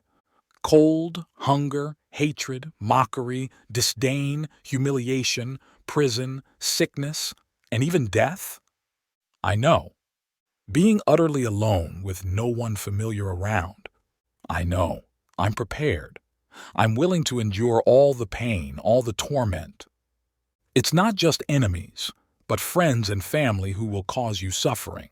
Yes, they will bring me these things, and I accept them. Are you prepared for this sacrifice?" "I'm ready." "This sacrifice is pointless. You'll die, and possibly no one will know or remember you. I don't seek gratitude or pity. I don't want fame. Are you willing to take the blame?" The girl bowed her head. "I am willing." The voice inside paused for a moment and then spoke again. "You might regret this later. Have you thought about that? Do you think you're wasting your youth?" "I've considered this too. Please, just let me in." "Go ahead." The girl crossed the threshold and the curtain immediately fell. "Fool!" someone from behind scolded. "A saint!" a voice exclaimed from somewhere. 65. David's opportunity. David Swan was walking along the main road towards Boston. His father, a merchant in Boston, wanted him to work at his store. Early in the morning he set off, but the long journey tired David out. He thought if there was any shade along the road, he'd sit down to rest and have some water. Soon he came across a stream. It was a quiet and cool spot. He sat down, took a sip of water, used his bundle and some books as a pillow, and lay down on the soft grass, quickly falling into a deep sleep. While he was sleeping soundly, a beautiful carriage pulled by two fine horses passed by. Suddenly, one of the horses stumbled and the carriage had to stop by the stream. An elderly rich couple got out. They saw David sleeping. He's sleeping so deeply, breathing evenly. "If only I could sleep like that, what a joy it would be," the rich man said. His wife exclaimed, "For people as old as us, it seems impossible to have such a deep sleep. Looking at that young man sleeping, he almost looks like our own son. Could we wake him up?" "Oh, we don't even know who he is. Just look at his face, so innocent." David was unaware that fortune was standing right beside him. This wealthy elderly couple, who had recently lost their only son, were very rich. In such situations, people sometimes do strange things like adopting a child and making him their heir. But David stayed asleep, missing his chance. "Let's wake him up," the rich woman repeated. Just then, the carriage driver called out, "We need to get going. The horse is fine now." The couple reluctantly took one last look and hurried back to their carriage. 5 minutes later, a young and beautiful girl leisurely walking towards the stream stopped to drink some water and also noticed David. She felt like she had intruded into someone's bedroom without permission, so she quickly left. Suddenly, she saw a large wasp hovering over David's head and, despite herself, waved it away with her scarf. Looking at David, she trembled and whispered, "He's so handsome." But David did not stir, and she left, dissatisfied. Had David woken up, he might have noticed her presence and perhaps even made a connection. You see, her father owned a large department store. Just after the girl left, two robbers, hats pulled down to their eyes, stealthily approached. They saw David sleeping peacefully by the stream, and a wicked thought crossed their minds. "Maybe this guy has some money on him. Let's check, and if he wakes up, we'll deal with him." One of them pulled out a shiny dagger. As they were about to strike, a dog came out of nowhere to drink from the stream. They panicked. "Wait, its owner might be nearby. We better be careful and get out of here fast." The thieves vanished as quickly as they had appeared. The clatter of a passing carriage woke David. He sprang up and quickly disappeared into the dust.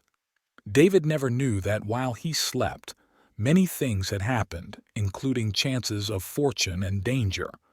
But then again, how many of us ever do? 66. The joy of a cup of water. There was a poor man and a rich man who argued about what happiness really is. The poor man said, "Happiness is in the present moment." Looking at the poor man's thatched roof and worn-out clothes, the rich man said with disdain, "How can this be called happiness? My happiness is having 100 rooms and 1,000 servants." A great fire burned down all of the rich man's houses, destroying all his possessions, and his servants fled. Overnight, the rich man became a beggar. In the scorching heat of July, a beggar, drenched in sweat, crossed the street to the poor man's thatched house, asking for a sip of water. The poor man offered a cool cup of water and asked him, "Now, what do you think happiness is?" With longing eyes, the beggar replied, "Happiness is this cup of water in his hands right now." 67. Cooperation. One quiet night, a lock woke up its key, complaining, "I work hard every day to protect our owner's house, yet the owner prefers you, always keeps you close. I'm really jealous of you." The key replied, feeling equally discontent, "You get to stay comfortably at home every day. I have to follow the owner around, through rain and sunshine, enduring so much hardship. I'm the one who's jealous of you." Once the key wanted to experience a stable life, so it hid itself. When the owner came home and couldn't find the key, they got so angry that they broke the lock and threw it in the trash. After entering the house and seeing the key, the owner angrily said, "The lock is broken now. Keeping you is pointless." And with that, they threw the key into the trash as well.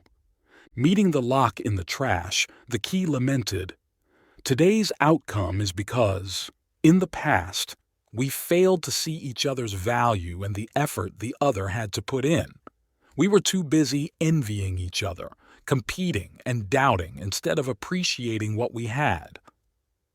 Human relationships are about supporting each other.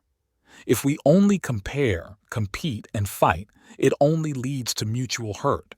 It's better to cooperate, appreciate each other, unite, trust, and value each other so both can succeed. 68. A flower on the ruins. After World War II ended, everywhere was in ruins. 2 Americans went to interview a German living in a bunker. As they left, they discussed, A. Do you think they can rebuild their homeland? B. Absolutely, they can. A. Why are you so sure? B. Did you see what was on the table in that dark bunker? A. A vase of fresh flowers. B. Any nation, despite being in such tough times that still remembers to put fresh flowers in a vase, will surely rebuild their homeland from the ruins. 69. We were only inconvenienced for 3 hours. That day, we had booked bus tickets to visit my mother-in-law. Upon boarding, we noticed a woman sitting in our seat. My husband gestured for me to sit in the adjacent seat ahead, while he stood, not asking the woman to move. Taking a closer look, I realized the woman's left leg was disabled, which explained why my husband didn't ask her to give up the seat. He stood for the entire journey until the woman got off. I then expressed my concern, saying, "It's kind to offer your seat, but for such a long trip, you could have asked her to let you sit for a while." My husband replied, "She has her inconvenience for a lifetime. We were only inconvenienced for 3 hours." Hearing him say that, I was deeply moved. Having a considerate and kind husband like him made me feel the world was a much gentler place. Changing our perspective can make the world different. In life, every situation has the potential to change. It all depends on how we think about and handle it.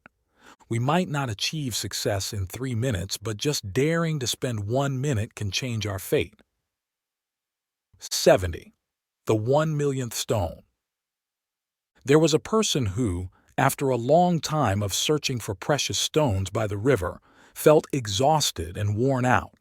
Sitting on a protruding rock near the riverbank, he said to his friend beside him, "Look, I've picked up 999,999 stones, but still haven't found a single gem. I give up." His friend jokingly suggested, "Why not try picking up one more stone to make it 1 million?" Reluctantly, the stone searcher reached out for another stone, only to feel that it was heavier than usual.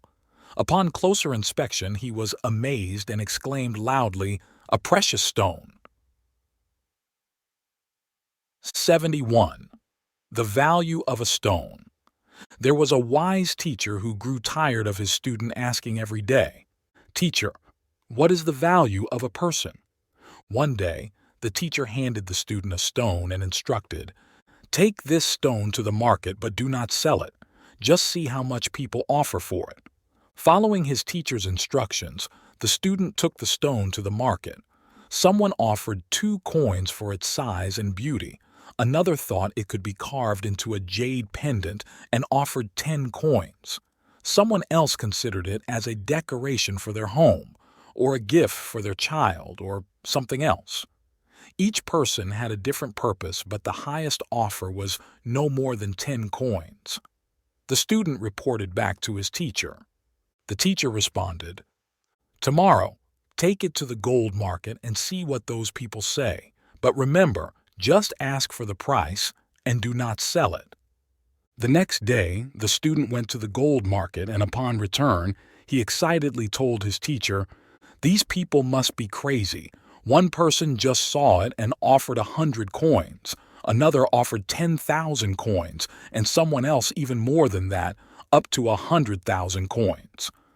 The teacher calmly said, "Tomorrow, take it to the gem and jewelry market, but absolutely do not sell it. Just ask for the price." The next day, the student took the stone to the gem and jewelry market. He could hardly believe his ears. There were offers of 100,000 coins, then 200,000 coins, but the student didn't sell. Seeing this, the gem seller increased the offer even more, up to 1 million coins, but the student firmly refused. "I cannot sell it." The gem seller persisted. "We will pay you 200,000 coins. Is 200,000 coins not enough? Just sell it to us, and we will pay whatever amount you want." The honest student replied, "I cannot sell it. This stone belongs to my teacher. I came here just to ask for its price." The student returned and handed the stone back to his teacher, who then said, "We had no intention of selling it, but now do you understand? If you only ask without reflecting, then your value is only seen through the eyes of those people in the market. The true value of a person lies in their heart and mind, and to see that true value, you must first have a noble perspective to recognize the true value of yourself and others. Our value is not for others to comment on, but lies within each of us, setting our worth, sticking to ourselves, striving for a space to grow, and an environment to train, so each of us can become a priceless treasure. Life is full of challenges, but each failure, each fall has its own value if we know how to overcome it. 72. The Rosenthal effect in psychology. American psychologist Robert Rosenthal conducted a fascinating experiment with mice at Harvard University as follows. He first divided the lab mice into 2 groups. He told the team working with Group A, "You're in luck. These mice have been carefully selected. They are very smart and are great for circus training."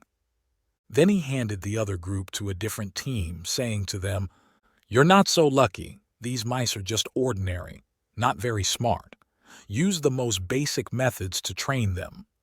Following Rosenthal's instructions, both lab teams proceeded with their training. After some time, he had them test the results by having the mice find their way out of a maze.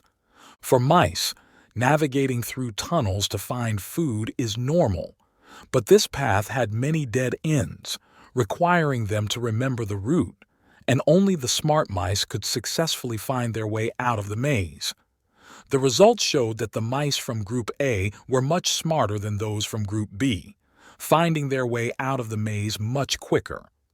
When the experiment was over, Rosenthal revealed to the lab staff that he had randomly chosen the mice without any selection, and in fact, he didn't know which mice were smarter than others. He had simply told Group A that their mice were very smart and then told Group B that theirs were just ordinary mice.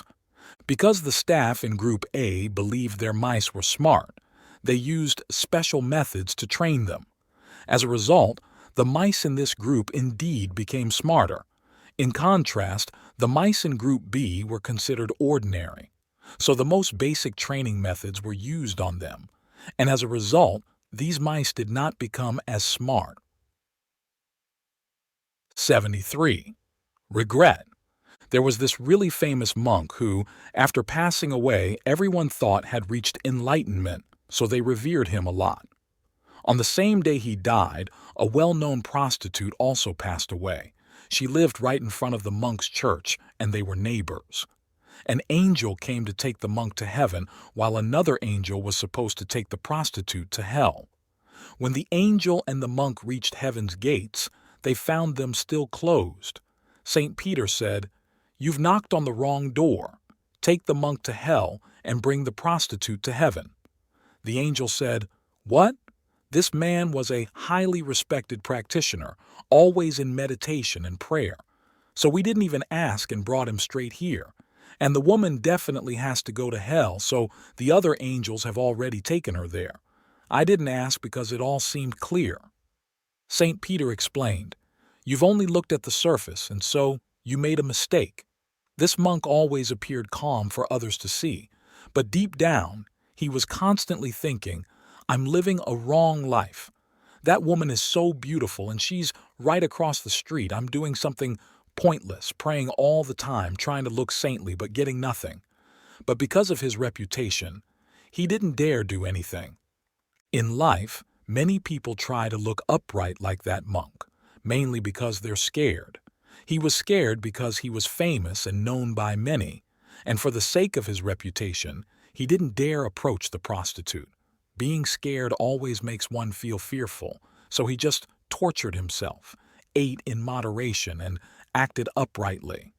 But in his head, he always had the image of the prostitute and wanted to possess her. The prostitute, on the other hand, was filled with regret, constantly regretting.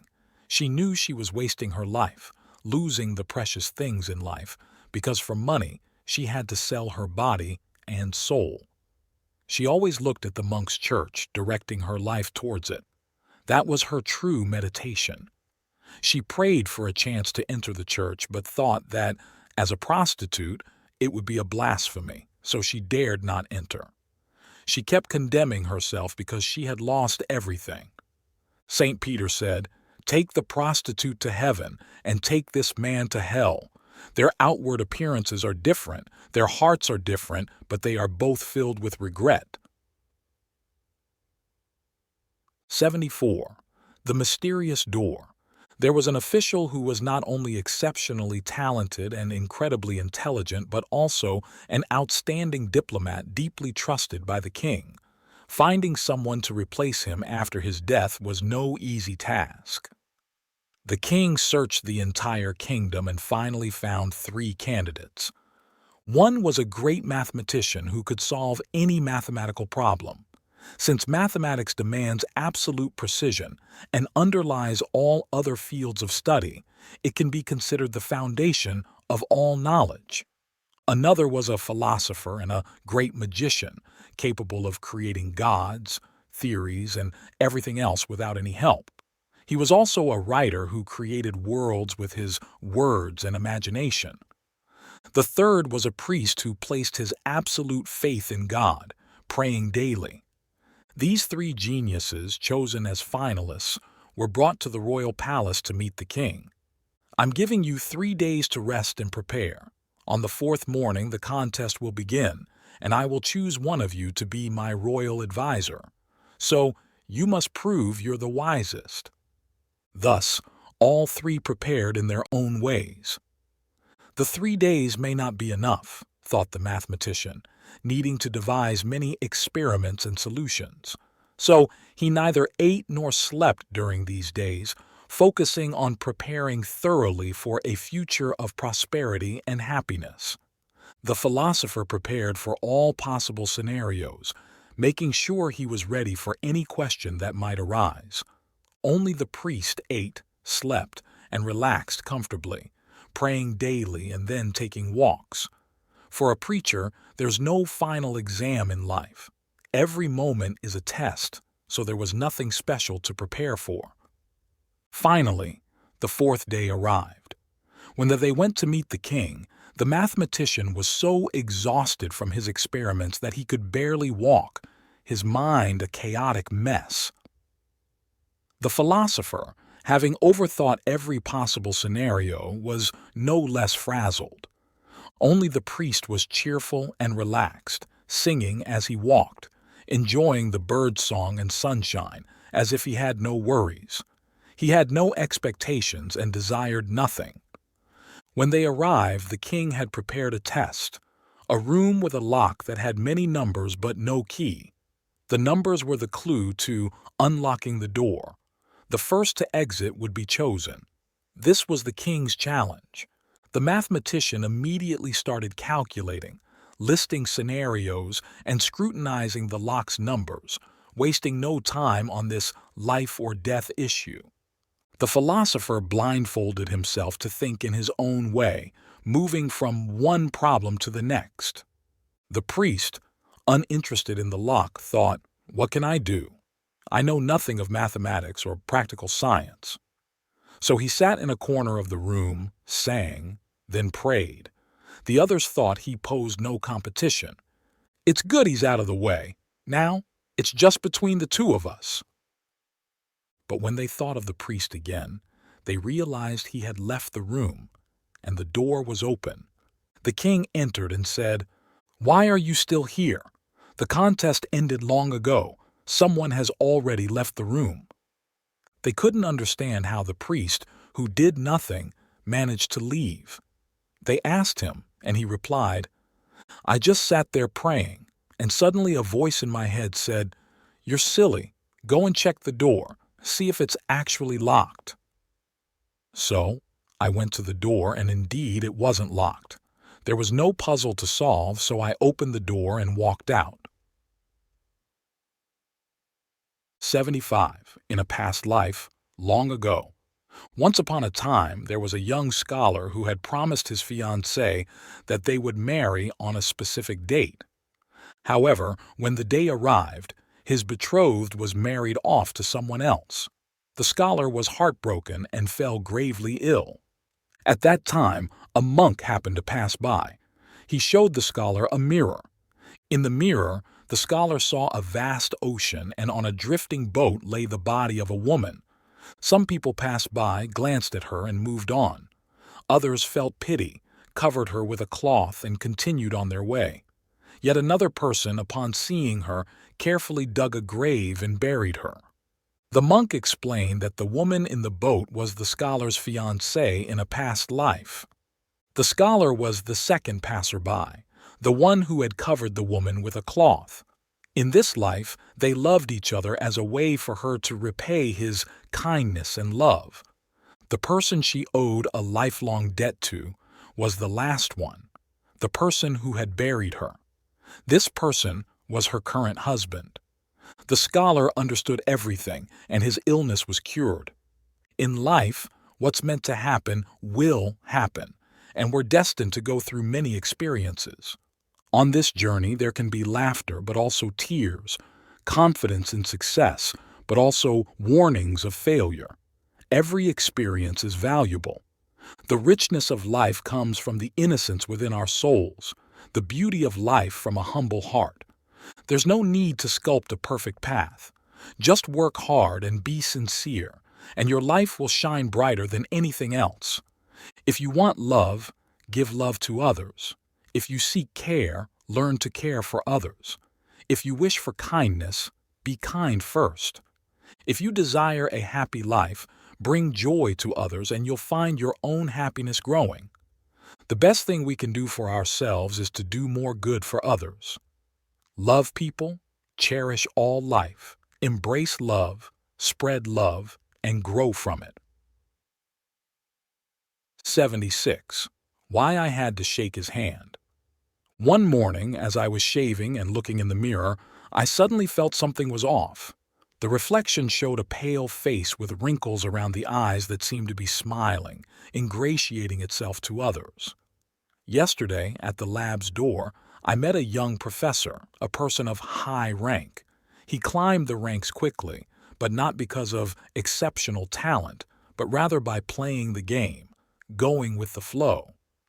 Right after defending his PhD thesis, he was already on to his postdoc, his knack for flattery and ingratiation surprising his colleagues.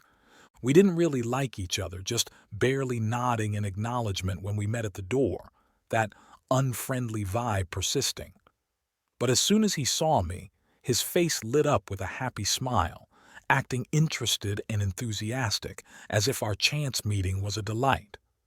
Then he firmly shook my hand, saying, "It's so good to see you.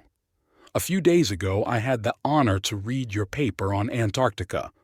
It was ranked first, really impressive. It's a pity we're not working on this together." I knew he was making it up because my work has nothing to do with his, and I really wanted to just give him a cold, polite response, like a thank you, and be done. But instead, I found myself smiling back, feigning surprise, and politely saying, "I heard you're working on your doctoral thesis. Don't waste that time. I really admire your dedication, Professor." And then I kept shaking his hand so vigorously it felt like his fingers might detach. I don't know why I acted that way. It seemed like following everyone else. I too blurted out flattering words and smiled genuinely. Even the muscles on my face could feel it. After that insincere smile and that overly intimate handshake, which felt almost like a joke, I was tormented all day. I gritted my teeth and used every word I could think of to curse myself, to curse the me that had been replaced. What was this? Self-defense, clarity, or just a servile nature? That young professor isn't as talented or profound as me. His position depends on our lab, and moreover, I had no reason to suck up to him. So why did I eagerly shake his hand, utter empty words, flatter him? That morning, while shaving, I looked at my familiar yet detestable face in the mirror. It was deceptive, flattering, cowardly. At life's crossroads, everyone wants to establish their own defense mechanism, as if wanting to split their life in two. Then looking back, suddenly feeling so foolish.